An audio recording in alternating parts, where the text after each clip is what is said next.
Hello guys, welcome back. In this video I will show you what to do if your keyboard stops working on the ACER Chromebook Spin 7 1/3.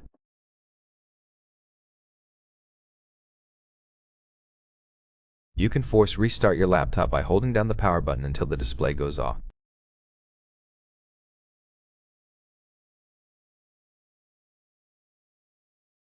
Then turn it back on and check your keyboard again.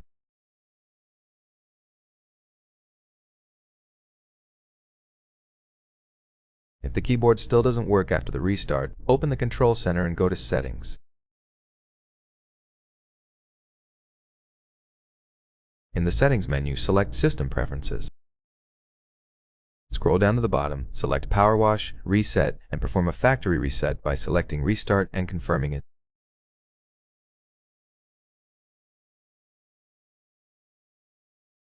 After the restart, your keyboard should start working normally again.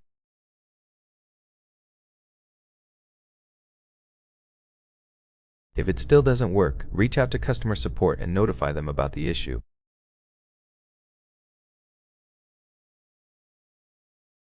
That's it. If this helped, please consider subscribing, leave a like and a comment, and I'll see you in the next one.